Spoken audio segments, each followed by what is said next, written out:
तीन बहनों की लालची भाभी।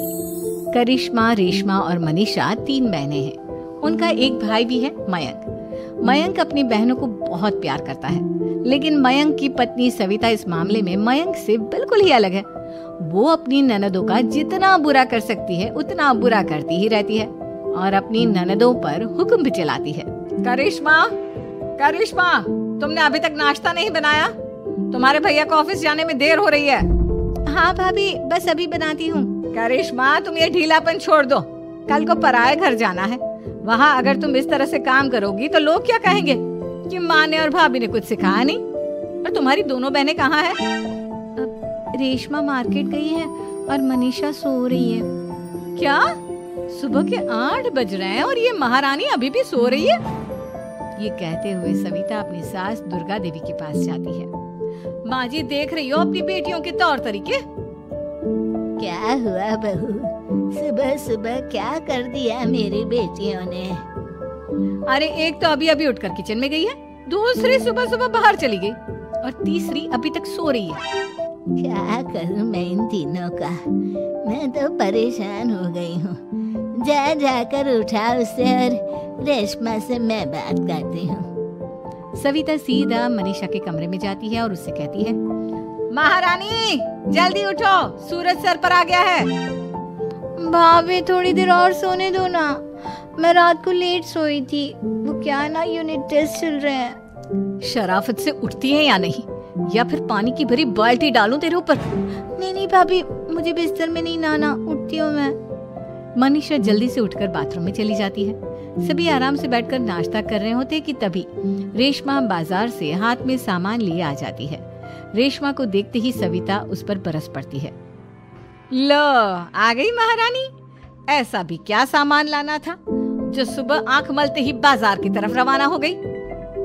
भाभी, कल आप ही तो चीख रही थी कि घर का सारा सामान मुझे ही लाना पड़ता है, घर में किसी को भी किसी काम से कोई लेना देना नहीं है। अब मैं बाजार जाकर सामान ले आई तो आपको इस बात से भी तकलीफ हो रही है?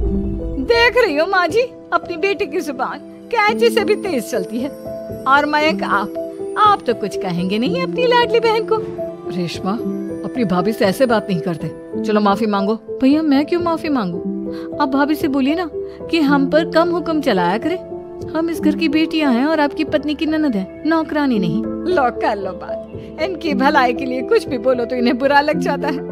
इस घर में यही इज्जत है मेरी। देख लो माँ जी, आपकी बेटी किस लहजे में मुझसे बात कर रही है। सविता वहाँ से चली जाती है। मयंक को बहुत गुस्सा आता है, वो भी वहाँ से चला जाता है। फिर करिश्मा रेशमा को समझाती है, रेशमा, तुम्हें भाभी से माफी मांग लेनी चाहिए थी ना। लेकिन दीदी, मैंने कुछ किया ही नहीं, तो मैं माफी क्यों मांगू? हाँ करिश्मा दीदी, रेशमा दीदी जैसे ही घर में आई भाभी ही उन पर चिल्ला रही थी। हाँ, मैं मानती हूँ कि गलती भाभी की थी। मैं तो इसलिए बोल रही हूँ कि भाभी ने माँ को तो पूरी तरह अपने वश में कर लिया है। वो हमारी बात सुनती ही नहीं। मयंक भैया हमारे लिए हमेशा खड़े रहते हैं, इसलिए उनकी बात का मान तो तुम्हें रखना चाहिए था ना। कोई फायदा नहीं दीदी, कुछ दिनों की बात और है, भाभी उन्हें भी हमारे खिलाफ भड़का देंगी। फिर वो भी माँ की तरह हमारी किसी बात का विश्वास नहीं करेंगे। इसी तरह सविता अपनी तीनों ननदों को किसी न किसी बात पर परेशान करती रहती थी। एक दिन मयंक अपनी तीनों बहनों के लिए गिफ्ट लाया। क्या रेशमा, ये तुम्हारे लिए हार का सेट। रेशमा, तुम्हारे लिए सुंदर सी ड्रेस। और मनीषा, तुम्हें किताबें पसंद है ना, तुम्हारे लिए किताबें लाया हूँ। थैंक यू भैया। थैंक यू भैया। थैंक यू भैया। करिश्मा, तुम्हारा नेकलेस कितना सुंदर है। ये भैया कहाँ से ले आए होंगे? मैंने भैया को 3 दिन पहले फोन पर ये डिजाइन दिखाया था और आज भैया ये ले आए। सविता तो अपनी ननदों के गिफ्ट्स देखकर जल गई और करिश्मा का नेकलेस तो उसे भी बहुत पसंद आया था। अपनी बहनों के लिए कितना अच्छा नेकलेस लेकर आए हैं, मुझे कभी कोई गिफ्ट नहीं दिया।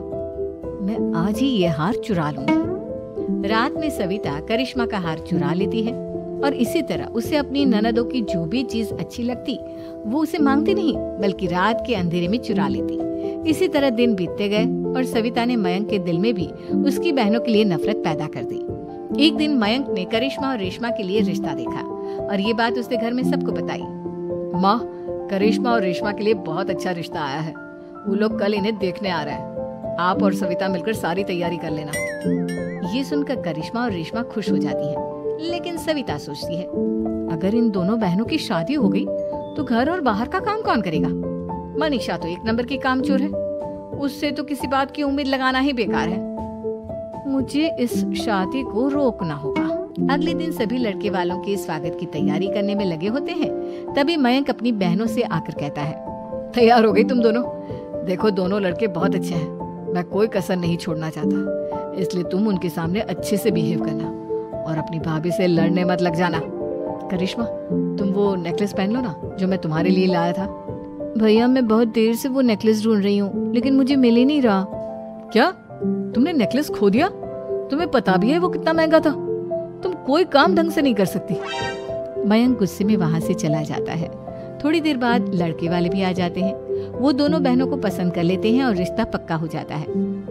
लेकिन सविता के दिमाग में तो कुछ और ही खिचड़ी पक रही थी। वो पंडित जी के पास करिश्मा की कुंडली लेकर जाती है और उन्हें पैसे देकर करिश्मा की कुंडली बदलवा देती है। जब लड़के वालों के पास करिश्मा की कुंडली जाती है तो वो दुर्गा को फोन करते हैं। बहन जी, हमने करिश्मा की कुंडली अपने पंडित जी को दिखाई थी। आपकी बेटी की कुंडली नहीं बल्कि दोषों का पिटारा है। देखिए, मैं और मेरे पति इन सब बातों में बहुत विश्वास करते हैं, इसलिए हम आपकी बेटी से अपने बेटे की शादी नहीं करा सकते। इस तरह करिश्मा का रिश्ता टूट जाता है और सभी घर वालों को बहुत दुख होता है। अब कविता सोचती है, चलो करिश्मा का तो रिश्ता टूट गया, अब रेशमा का भी रिश्ता तोड़ना है। क्या करूं? अब सविता आवाज बदलकर किसी अननोन नंबर से रेशमा के होने वाले ससुराल में फोन करती है। हेलो, मैं कौन हूँ कौन नहीं ये आपके लिए जानना जरूरी नहीं, बस इतना सुन लो कि रेशमा का 2 साल से किसी के साथ अफेयर चल रहा है। बस रेशमा का रिश्ता तोड़वाने के लिए सविता का इतना कहना काफी था। अब रेशमा का भी रिश्ता टूट गया। मयंक और दुर्गा देवी ने रेशमा को खूब खरी खोटी सुनाई और उससे बार बार उस लड़के के बारे में पूछने लगी। आप दोनों मुझे क्यों परेशान कर रहे हो? अरे कोई लड़का होगा मेरी लाइफ में तो मैं बताऊंगी ना, जब कोई है ही नहीं तो कहाँ से लाऊं मैं कोई लड़का? तो तेरे होने वाले ससुराल वालों को फोन किसने किया था? माँ, मैं नहीं जानती किसने फोन किया था, मैं सच कह रही हूँ। मैं तो पहले ही कह रही थी इसकी लगाम खींच कर रखो, लेकिन मेरी सुनता ही कौन है। आप चुप रहिए भाभी, ये सब आपका ही किया धरा है। अब तीनों बहनों को विश्वास हो जाता है कि ये सब उनकी भाभी ही कर रही है। तीनों बहनें अपनी भाभी को सबक सिखाने के लिए एक वकील कर लेती है और घर में हिस्सा मांग। देखो भैया, माँ बाप की जायदाद में जितना बेटों का हक होता है उतना ही बेटियों का, इसलिए इस घर के 4 हिस्से होंगे और हमें अपना हिस्सा चाहिए। मैंने तुम्हारे लिए क्या क्या नहीं किया और तुम इस घर में हिस्सा मांग रही हो? भैया, आप और माँ हम बहनों की कोई बात नहीं सुनते हो और भाभी हमारी शादी नहीं होने देगी क्योंकि उन्हें लगता है कि आप हमारी शादी में ज्यादा पैसा लगाओगे और उन्हें हम जैसी फ्री की नौकरानी कहाँ मिलेगी। तो हम भाभी के साथ तो रह नहीं सकते, हम बहनों को अपना हिस्सा चाहिए। अरे तुम्हें शर्म आनी चाहिए अपनी भाभी पर ऐसा इल्जाम लगाते हुए। वो तुम्हारे बारे में कितना सोचती है। हाँ माँ, भाभी हमारे बारे में बहुत सोचती है, दिन रात बस यही सोचती रहती है कि किस तरह से अपनी तीनों ननदों को परेशान करूं और कभी मुझे पढ़ने भी नहीं देती। दोनों बहनों का रिश्ता भी तो इन्होंने ही तोड़वाया है और रात में हमारे कमरे में आकर हमारी चीजें भी चुराती हैं। इसी तरह सविता की तीनों ननदें अपनी बात पर अड़ी रही। अब कोर्ट में तारीख भी शुरू हो गई। जब सविता को लगा कि उसकी तीनों ननद इतनी आसानी से नहीं मानने वाली, तो उसने अपने पति और सास को सारी सच्चाई बता दी और अपनी तीनों ननद से माफी मांगी। मयंक और दुर्गा को भी अपनी गलती का एहसास हो गया। अब सविता खुद करिश्मा और रेशमा के लिए अच्छा रिश्ता ढूंढती है और उनकी शादी करवाती है।